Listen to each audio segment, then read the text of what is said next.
আসসালামু আলাইকুম রহমতুল্লাহ।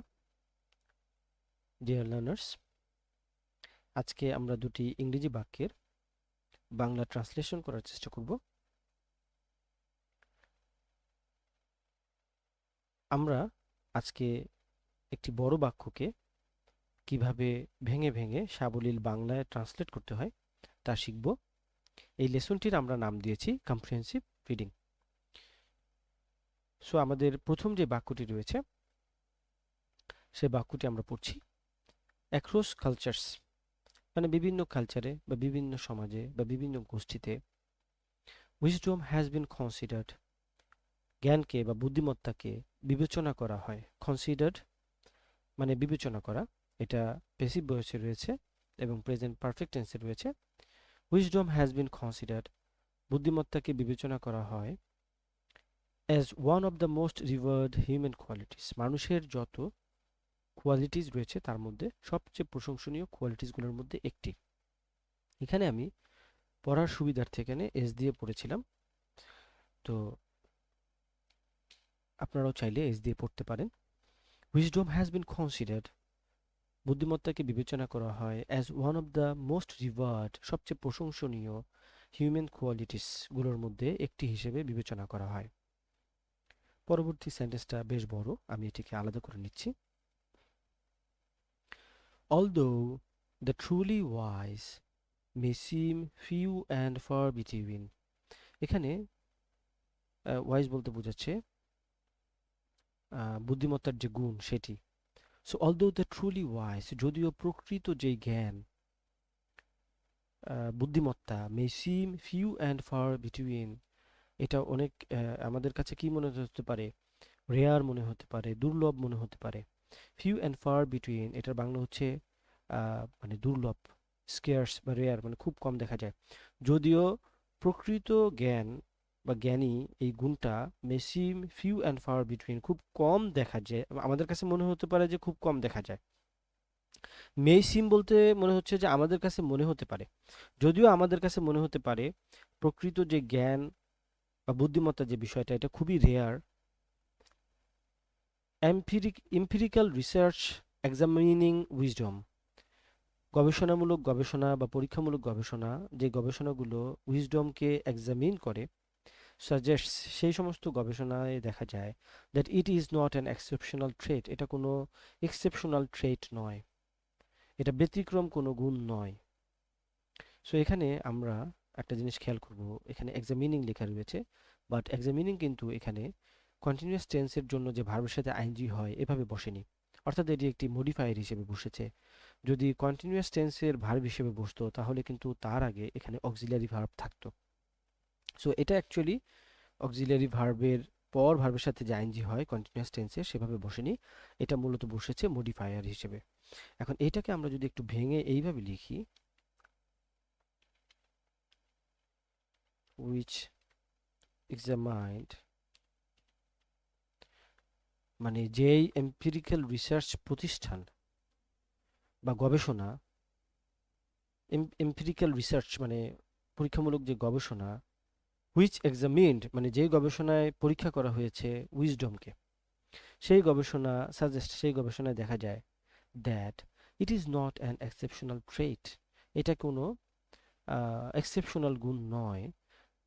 Possessed by, তার মানে এটাও একটা মডিফায়ার যেখানে ভার্বের থ্রি রয়েছে।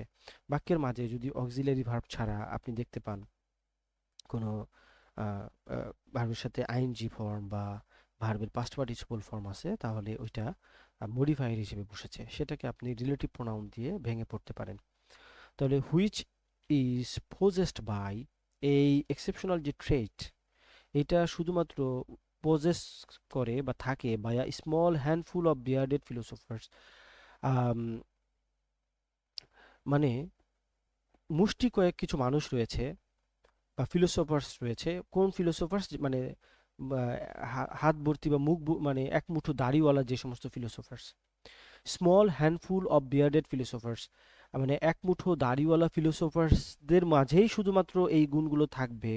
আফটার অল, এখানে বোঝানোর চেষ্টা করছে it is not an exceptional trait, এটা এমন কোনো ট্রেট বা গুণ বা বৈশিষ্ট্য নয় যেটা শুধুমাত্র কিছু দাড়িওয়ালা ফিলোসোফারদের কাছেই, এক মুঠো দাড়িওয়ালা ফিলোসোফারদের কাছেই এই গুণটা থাকবে, বিষয়টি এরকম নয়। ইনফ্যাক্ট প্রকৃতপক্ষে দ্য লেটেস্ট স্টাডিজ সাজেস্ট, সাম্প্রতিক গবেষণায় দেখা যায়, সাম্প্রতিক গবেষণাগুলোতে দেখা যায় that most of us have the ability to make wise decisions, আমাদের বেশিরভাগেরই ওয়াইজ ডিসিশনস নেওয়ার মতো এবিলিটি রয়েছে, গিভেন দ্য রাইট কনটেক্সট, মানে সঠিক পরিস্থিতিতে, অর্থাৎ যার সাথে যেই পরিস্থিতিটা যায় বা সুইটেবল, ওই সকল পরিস্থিতিতে সে সঠিক সিদ্ধান্ত নেওয়ার এবিলিটি রাখে। রাইট কনটেক্সট মানে সঠিক পরিস্থিতি বলতে বোঝাচ্ছে, ধরুন একজন ডাক্তার, তিনি চিকিৎসা ক্ষেত্রে ওয়াইজ ডিসিশনস দেওয়ার মতো এবিলিটি রাখেন। যিনি প্রকৌশলী, তিনি প্রকৌশলীর কাজে ওয়াইজ ডিসিশনসটা দেওয়ার এবিলিটি রাখেন। একইভাবে একজন শিক্ষক কিংবা একজন ব্যবসায়ী, তার রাইট কনটেক্সটে সে নিজেও ওয়াইজ ডিসিশনস নেওয়ার মতো এবিলিটি রাখে। এটাকে বলা হচ্ছে right context. So latest studies suggest that most of us have the ability, আমাদের বেশিরভাগেরই এবিলিটি রয়েছে টু মেক ওয়াইজ ডিসিশন, সঠিক সিদ্ধান্ত নেওয়ার, গিভেন দ্য রাইট কনটেক্সট মানে সঠিক পরিস্থিতিতে। সো এটা মোটামুটি একটা বড় বাক্য ছিল।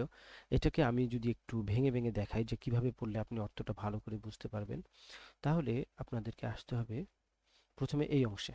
এটা হচ্ছে বাক্যের অলদো যুক্ত বাক্য, এটা একটা কমপ্লেক্স সেন্টেন্স। এটার সাবঅর্ডিনেট ক্লোজ, বাক্যটির সাবঅর্ডিনেট ক্লোজ যেটা, আমি সেটাকে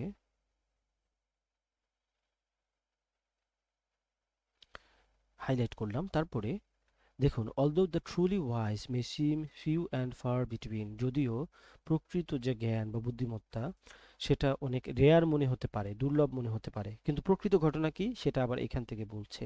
ইট is not an exceptional trait, এটা কোনো এক্সেপশনাল গুণ নয়। মনে হতে পারে যে এটা খুব রেয়ার, কিন্তু আসলে তা নয়। বাকি যে অংশটুকু আছে মাঝের, এটা আমাদের কিন্তু প্রয়োজন হলো না। এখানে কিন্তু বাক্যে দেওয়া ছিল এক্সামিনিং, আমি সেটা লিখে দিচ্ছি। So empirical research examining wisdom suggest that, এগুলো কিন্তু মূল বাক্যের অর্থে কোনো প্রভাব ফেলছে না, কেমন? So it is not an exceptional trait, এটা কোনো এক্সেপশনাল ট্রেট নয় যেটা শুধুমাত্র কিছু দাড়িওয়ালা ফিলোসোফারদের কাছেই থাকবে, এরকম কিছু নয়। বরং এটা কি, প্রকৃতপক্ষে এটা হচ্ছে এমন একটা গুণ যেটা most of us have the ability, আমাদের বেশিরভাগ লোকেরই অ্যাবিলিটি রয়েছে to make wise decisions given the right context. So IELTS পরীক্ষায় বা বিভিন্ন ল্যাঙ্গুয়েজ টেস্টে রিডিং মডিউলে যখন এই ধরনের বড় বাক্য থাকে, তখন আমরা এই বড় বাক্যগুলো সাবলীল বাংলা করতে পারি না, আমরা গুলিয়ে ফেলি। সো আমরা যেটা করতে পারি, আমরা ভেঙে ভেঙে অর্থ করার চেষ্টা করতে পারি, এবং যেগুলো আমাদের জন্য প্রয়োজনীয় মূল ভার্বের অর্থ প্রকাশ করার জন্য, শুধুমাত্র সেই অংশটুকুকে যদি আমরা ভালো করে পড়ার চেষ্টা করি, তাহলে বাক্যের অর্থটা আমরা সাবলীল বাংলায় ট্রান্সলেট করতে পারবো। যেমন এখানে দেখুন, বাক্যটা যদি আমি যেগুলো হাইলাইট করেছি শুধু অতটুকু যদি আপনি পড়েন, তারপরে আপনি এই বাক্যের অর্থটা বুঝতে পারবেন। Although the truly wise may seem few and far between, যদিও প্রকৃত জ্ঞান বা বুদ্ধিমত্তা একটা মানে দুর্লভ বিষয় মনে হতে পারে, ইট is not an exceptional train, আসলে এটা কিন্তু কি নয়, কোনো এক্সেপশনাল ট্রেট নয় বা গুণ বা বৈশিষ্ট্য নয়। প্রকৃতপক্ষে most of us have the ability to make wise decisions, আমাদের বেশিরভাগের মধ্যেই সঠিক সিদ্ধান্ত নেওয়ার সামর্থ্য রয়েছে, গিভেন দ্য রাইট কনটেক্সট মানে সঠিক সময়ে বা সঠিক পরিস্থিতিতে। আশা করি আপনারা বুঝতে পেরেছেন। সো আপনারা যদি এভাবে বড় বড় ইংরেজি বাক্যের বাংলা ট্রান্সলেট করার চেষ্টা করেন, আপনারা বাক্যের অর্থ আম, তৃপ্তি সহকারে বুঝতে পারবেন। এই ধরনের আরও ক্লাস পেতে বা বাক্যের লেকচার পেতে আপনারা আমাদের যে ফেসবুক পেজ রয়েছে, এই পেজটিতে আপনারা লাইক এবং ফলো করতে পারেন।